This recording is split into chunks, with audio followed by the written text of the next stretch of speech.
It's the story of a top doctor's questionable conduct that 3 investigators have been following for more than 2 years.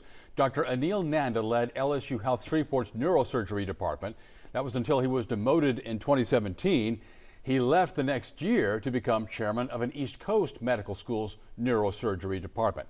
After Nanda left Shreveport, investigative reporter Jamie Ostroff found documents from the U.S. Department of Health and Human Services, and they showed Nanda had been improperly billing government insurance programs. It cost LSU Health more than $700,000 in fines and restitution. No criminal conduct was alleged. Jamie joins us now with information on new allegations of how the renowned surgeon is spending taxpayer money at his new job in New Jersey. Jamie? First of all, Jerry Linnea, I need to say he is a department chair. He has to spend money. It's the amount of money that a lot of people seem to have an issue with. First-class upgrades on business trips, 5-star hotels, $900 dinners. 2 years after our first 3 Investigates report aired, some of Nanda's former and current colleagues from Rutgers, New Jersey Medical School started contacting me. They complained about the department chair's workplace behavior and spending. Louisiana's DNA flows through my blood. And I just want to thank It was a who's who of Shreveport at Dr. Anil Nanda's send-off when he left for New Jersey in the summer of 2018. The former LSU Health Neurosurgery chair received a plaque and a tribute from then-Mayor Ollie Tyler. He wouldn't tell me at the time why he was demoted to a professor role months before his departure after 28 years in Shreveport. I don't want to comment on that at all. These things happen. I think Henry Kissinger put it best. He said the worst politics he saw was at the Harvard Faculty Club. So sometimes when the stakes are low, the politics gets intense. But we later found in these documents from the U.S. Department of Health and Human Services Office of the Inspector General that Nanda had been billing Medicare for surgeries he didn't perform, booking as many as 3 operations at a time. There were no criminal allegations, but LSU Health had to pay more than $700,000 in a civil settlement to the federal government. Nanda left LSU for a prestigious job on the East Coast. He now makes more than $2 million a year at Rutgers, New Jersey's flagship public research university. According to Nanda's offer letter and publicly available salary info, his salary is second only to the head football coach. Despite that, former and current colleagues allege Nanda charged the public university for expensive meals and trips, apparently against school policy. So it just wasn't really adding up to me. So I started looking at the tickets and the hotel receipts and stuff like that. Ashley Capano used to be in charge of reimbursements for Nanda's department. I created their booking system. When we were in between directors of administration, there was no formal record keeping at all of the books. That's why she says she created this spreadsheet to keep track of expenses, which she shared with me. Yeah, I'm seeing another dinner, $936, another dinner, $830. Mm-hmm. And that's not typical. No, we had never done that in the past. None of those meals appeared in this stack of receipts I obtained from Rutgers.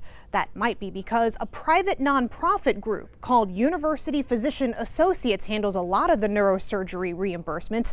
It gives doctors a lot more leeway to spend without being subject to public records laws. But these pages do contain itemized receipts for plenty of expensive meals, most of which are said to be with faculty candidates, some of whom, Capano tells me, had already turned down the job. I mean, they had already told us, they had already declined the offer, but he wasn't willing to give it up kind of thing. And it was okay, well, why are we wasting hundreds and $100 a pop?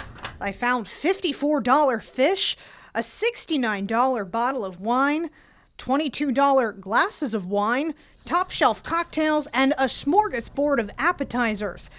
Then I found this $574 reimbursement for a dinner for 5, even though the receipt said it cost $474. It's against Rutgers' policy to reimburse for unreasonably expensive meals and alcohol. It was outlandish. I understand you want to bring them to a nice place. However, you don't need to bring them to a 5-star restaurant. Like, the list goes on, including trips for international speaking engagements costing $10,000 and $11,000. he upgraded his seats. There was like room service for the hotel.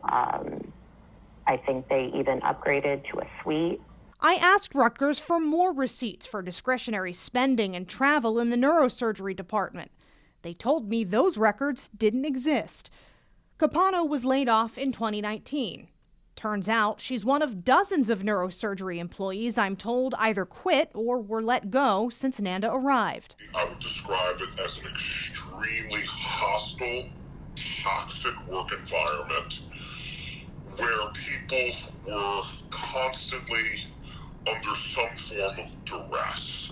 This former colleague and several others asked to remain anonymous in fear of jeopardizing their careers by criticizing a boss. All of them level similar allegations against Nanda, describing him as retaliatory and intimidating. Dio Tesouris is an attorney and head of the union that represents medical faculty at Rutgers. He says he's been fielding an unusually high number of grievances against Nanda. There's about between 6 and 9 faculty members that have left the department, many of them who produce a considerable amount of revenue for Rutgers, that have left because of the sort of the toxic climate that's been created in the department. People are very afraid of him, afraid of what he might do. Not only is the hospital losing doctors who perform the most expensive surgeries, the seemingly revolving door has the university forking over settlements over circumstances leading to some of those departures. I obtained one settlement agreement for $300,000 after a former employee alleged he was discriminated against when he was fired by Nanda. Tesouris says he has 4 grievances pending against Nanda. Another case will go to arbitration in January. That one was brought by a longtime Rutgers neurosurgeon who Nanda fired last year. Nanda has also drawn attention from university investigators. I know there's an ethics investigation. The investigators have not told me what they are investigating. But one person who was interviewed by the investigators did tell us. And so the questions were directed at some of the things that you've touched on. Treatment of staff, treatment of faculty. But there was significant concern with his appropriation of departmental funds, in which he utilized funds for what was perceived by his office personnel as leisure travel. Rutgers would not confirm the existence of an ethics investigation, telling me they don't comment on personnel matters. I also called Nanda to get his side of the story. He was still unhappy with our story about his time in Shreveport. You put allegations before that were completely unfounded and were completely unethical, and so this is a New Jersey affair, and I think my attorney will be getting in touch with you. Sure, you can give him my number, and so you can confirm that something is going on. No, there's nothing going on, and this is we feel that our attorney will address all this. No comment from me at all. So I made that phone call on November 19th. That's about a month ago. I did not hear from a lawyer until less than 20 minutes before this newscast began. A Shreveport attorney retained by Nanda sent me this cease and desist letter. It calls the allegations false and defamatory and asks that we not run the story that you just saw.